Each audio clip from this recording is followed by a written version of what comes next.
আসসালামু আলাইকুম everyone, this is Sania. Welcome back to my channel Sanifa lifestyle and cooking. আমার লাইফে এই ফার্স্ট আমি পার্কে হারিয়ে গিয়েছিলাম। ভোলা ইকো পার্ক দেখার জন্য আমরা সবাই বাসা থেকে বের হয়েছি। সবাই একসঙ্গেই ছিলাম, কথা বলতে বলতে যাচ্ছিলাম। সব কিছু ঠিকঠাক ছিল, বাট ঈদের সময় হচ্ছে পার্কে অনেক ভিড় ছিল, তাই আর কি ভিড়ের মাঝে হারিয়ে গিয়েছি। আমরা এই অবস্থাতে যখন এইখানটাতে ছিলাম সবাই এক জায়গাতেই ছিলাম।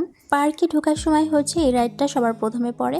সো এই রাইডটাতে হচ্ছে নৌকায় দোল খাওয়া দেখছিলাম আমি এবং আমার ছেলে। পিছনে আমার ফ্যামিলি মেম্বারও ছিল। হঠাৎ করে দেখি তারা পিছনে নেই, তারা কোথায় যেন চলে গিয়েছে। আমার ছেলে আমার হাত ধরা ছিল, তো ওকে ধরে আমি খোঁজা শুরু করে দিলাম। দেখতে পাচ্ছেন প্রচুর ভিড়। আমার মনে হয়েছে যে আমি তাদের খুঁজে পাবো, তাই খুঁজছিলাম। পুরো পার্কটা আমি তন্ন তন্ন করে খুঁজেছি, কোথাও পাইনি। কপালটা এতই খারাপ, আমি ফোন দিচ্ছিলাম, ফোনের ব্যালেন্সও দেখি শেষ হয়ে গেছে, কল যাচ্ছে না। ফোনে ব্যালেন্স না থাকলেও কিন্তু কল দিলে সেই কলটার মিসড কল SMS-টা চলে যায়, বাট এখানে নেটওয়ার্কের কারণে নাকি তার কাছে কোনো SMS পৌঁছায়নি, কলও যায়নি। তখন শুধু আমি ভাবছিলাম তারা কেন আমাকে ফোন দিচ্ছে না, এটাই ভাবছিলাম। আর এদিক দিয়ে কপাল খারাপ হলে যা হয় আর কি, ছেলে হচ্ছে ওয়াশরুমে যাবে। আমার তো পুরো মাথা খারাপ হয়ে গেছে, আমি কি করব একা, এখানে কিচ্ছু আমি চিনি না। তারপরও যাই হোক, একা যুদ্ধ করতেই হবে, যেভাবে হোক। আগে হচ্ছে ছেলেকে ওয়াশরুমে নিব, তারপরে হচ্ছে তাদেরকে খোঁজা শুরু করব। মনে মনে ডিসিশন ফাইনাল করে ফেলেছি যে এরপরে হচ্ছে আমি নিজে নিজে গাড়ি ঠিক করে বাসায় চলে যাব। প্রচুর পরিমাণে জিদ হচ্ছিল কেন তারা আমাকে ফোন দিচ্ছে না। আর আমার একটু ভয় লাগছিল, কারণ হচ্ছে রাত হয়ে যাচ্ছে, একা মেয়ে মানুষ, আসলে কিভাবে কি যাব সেই টেনশন লাগছিল। এরপর আমার মনে হচ্ছিল যে আমি তাদের খুঁজে পাবো। আমার ছেলে বলছিল তুমি টেনশন করো না, আমি খুঁজে নিয়ে আসছি। তো এইভাবে সে খোঁজাখুঁজি করছে, ছোট্ট মানুষ। আমি ভাবছি পার্কের ছোট্ট একটা ভিউ, আমি তাদের কেন খুঁজে পাচ্ছি না। এত মানুষ দেখছি, বাট তাদের দুজনকে দেখছি না। এবং সাথে হচ্ছে আমার মেয়ে ছিল, ভাইয়া, হাজব্যান্ড এবং হচ্ছে আমার মেয়ে। তো আমি আমার ছেলের হাত ধরে খোঁজা শুরু করে দিলাম এবং হচ্ছে এই সুন্দর ভিউটা একটু ক্যামেরাতে বন্দি করে নিলাম। মনে মনে ভাবছিলাম যে কারোর কাছ থেকে ফোন নিয়ে তারপর হচ্ছে ওনাদের কল দিব। সো ফাইনালি সেই মুহূর্তে হচ্ছে আমার ফোনে কল চলে এসেছে। একটু রাগারাগি করলাম, তারপর বললো যে তোমাকে আমি দেখিয়েছি, এদিকে এসো, আমার হাজব্যান্ড বলছিল। সো তারপরে গেলাম, যে দেখি আমার মেয়ে, ভাইয়া এবং হচ্ছে হাজব্যান্ড একটা কর্নারে বসে আছে, যে আমার চোখেই পড়ে নাই। এত খুঁজলাম যে আমার চোখেই পড়ে না। আর না পড়ার কারণ হচ্ছে তারা হচ্ছে অন্য একটা সাইডে কর্নারে চুপটি করে বসেছিল। অবশেষে একটু স্বস্তি পেলাম, তারপরে হচ্ছে রাগটা একটু কন্ট্রোলে আসলো। সো বন্ধুরা, আমি হারিয়ে গেছি ঠিক আছে, বাট এই ভিউটা, সুন্দর ভিউটা আমি ক্যামেরাতে বন্দি করে নিয়েছি, অবশ্যই আপনারা দেখতে পাচ্ছেন। আমি মূলত এখানে গিয়েছিলাম এই সুন্দর দৃশ্যটা ক্যামেরাতে বন্দি করার জন্য, আপনাদের সঙ্গে শেয়ার করার জন্য। সো যে হচ্ছে ম্যাজিকের মতো হারিয়ে গেলাম।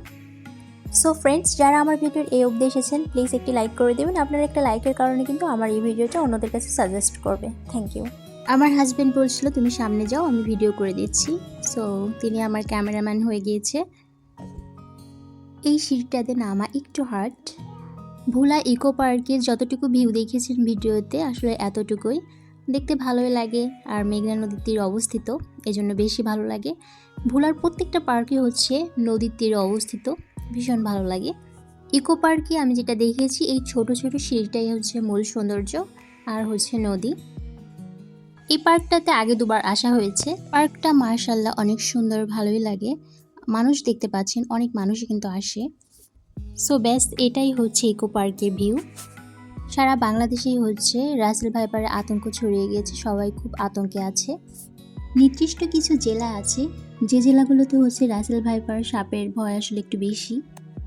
আমার এর আগের দিনের একটা ভিডিও আপলোড করেছি, আমি ওই ভিডিওতে বলেছি যে মেঘনা নদী দিয়ে কিন্তু রাসেল ভাইপার সাপ আসছে এবং ভোলাতে হচ্ছে আতঙ্ক বেশি ছড়িয়ে পড়েছে। আমি নেটে এবং খবরে দেখেছি যে ভোলাতে পাওয়া গিয়েছে রাসেল ভাইপার সাপ। মেঘনা নদীতে, শিবপুর মেঘনা নদী আছে, ওইখানে পাওয়া গিয়েছে। এবং আরও দেখেছি হচ্ছে 11টা সাপ হচ্ছে সাধারণ জনগণ মেরে ফেলেছে, দেন হচ্ছে একটা সাপ বন বিভাগের কাছে দিয়ে দিয়েছে। এই কথাগুলো আমি আমার আগের ভিডিওতে উল্লেখ করেছি। তারপরও আজকেও বলছি, কারণ হচ্ছে আজকেও হচ্ছে মেঘনা নদীর তীরে ঘুরতে এসেছি। যখন নদীর তীরে যাচ্ছি তখন হচ্ছে ওই ভয়টা কাজ করছিল। দোয়া করি আমাদের সবাইকে মহান আল্লাহ তাআলা যেন হেফাজতে রাখে, আমিন। এখানে অনেকেই ভিডিও করছিল এবং ড্রোন ক্যামেরা দিয়েও কিন্তু ভিডিও করে নিচ্ছিল। ড্রোন ক্যামেরাতে ভিডিও করলে খুব সুন্দর আসে, পুরা ভিউটা চলে আসে ক্যামেরাতে। আকাশে দেখতে পাচ্ছেন পাখির মতো, ওইটাই হচ্ছে ড্রোন ক্যামেরা। তো আমি একটু ভিডিও করে নিলাম। ব্যাস এটাই ছিল ভোলা ইকো পার্কের ভিউ। সব মিলিয়ে কিন্তু আমার ভালোই লেগেছে। আপনাদের কেমন লাগলো অবশ্যই কিন্তু আমার কমেন্ট বক্সে জানাতে ভুলবেন না। যারা আমার ভিডিওতে আজকে নতুন, যদি আমার ভিডিওর কোনো অংশ আপনাদের ভালো লেগে থাকে তাহলে চ্যানেলটিকে সাবস্ক্রাইব করে পাশে থাকার অনুরোধ জানাচ্ছি। এখন হচ্ছে আমরা বাসায় চলে যাব। রাত কিন্তু হয়েই গিয়েছে, মাগরিবের আজান দিয়ে দিয়েছে। তারপরে হচ্ছে এদিকে আসলাম, তো এদিকে হচ্ছে দেখলাম অনেক সুন্দর ফুল, মনে হচ্ছে যে অরিজিনাল ফুল, অরিজিনাল গোলাপ, অনেক সুন্দর লাগছে। তো এর আগের বার যখন আমি এসেছিলাম তখন হচ্ছে গোলাপ কিনে নিয়ে গেছিলাম, এই জন্য হচ্ছে আর গোলাপ নিলাম না। এই সাইড থেকে কিছু ফুল নিয়েছি। এর আগের বার এসে যদিও বা গোলাপ কিনেছি, তারপরও গোলাপ দেখলেই শুধু কিনতে ইচ্ছা করে, আর মনে হয় যে অরিজিনাল গোলাপ ভালো লাগে, মনে হচ্ছে যে সত্যি সত্যি গোলাপ, বাট এটা কিন্তু সত্যিকারে না, খুব নিখুঁতভাবে এরা তৈরি করেছে। সো আমার হাজবেন্ড বললো যে এই ফুলগুলো নাও, টবে রাখা যাবে। এরপর হচ্ছে এখানে ক্যাপসিকামের মতো দেখা যাচ্ছে তৈরি করেছে, তো এর একটা আমি নিয়ে নিলাম এবং কিছু ফুল নিয়ে নিলাম। মনে হচ্ছিল যে সবগুলো ফুলই নিয়ে যাই, কিন্তু সেটা তো আর পসিবল না। সব ফুলগুলোই সুন্দর, আর ফুল আমার কেন যেন একটু বেশি ভালো লাগে, আর্টিফিশিয়াল ফুল ঘরে সাজিয়ে রাখতে ভালো লাগে।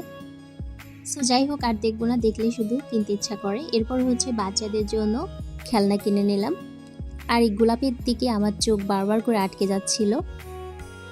খুব সুন্দর লাল গোলাপ, গোলাপি কালারের, সব মিলে অসাধারণ। এখানে হচ্ছে বাবুর জন্য, মেয়ের জন্য হচ্ছে খেলনা কিনে নিলাম, পুতুল, দেন হচ্ছে খেলনা বাটি, ময়ূর, দেন হচ্ছে এখানে আইসক্রিম, সবাই মিলে আইসক্রিম খেয়ে নিলাম। বাচ্চাদের জন্য হচ্ছে কাপ আইসক্রিম নিলাম, আর আমরা হচ্ছে নিয়েছিলাম কোন আইসক্রিম। ফয়সাল ভাইয়া বারবার করে বলছিলেন এখানে বাগমারা ব্রিজ আছে, সো সেইখানে আর কি গেলাম। নামটা খুব অদ্ভুত, কিন্তু এখানে যাওয়ার পরে দৃশ্যটা কী যে সুন্দর লাগছিল। ব্রিজের উপরে দাঁড়িয়ে চাঁদের জ্যোৎস্না নিচে মানে নদীতে পড়েছে। মহান আল্লাহর সৃষ্টি, কত সুন্দর মাশাআল্লাহ। চাঁদের জ্যোৎস্না নদীতে পড়েছে আর ঝিরিমিরি ঝিরিমিরি করছে, খুব সুন্দর লাগছে দেখতে। আর বাতাস ছিল, খুব সুন্দর লাগছিল, এত বাতাস। সাইডে হচ্ছে চটপটি দোকান ছিল, সো সবাই মিলে হচ্ছে চটপটি খেয়ে নিলাম।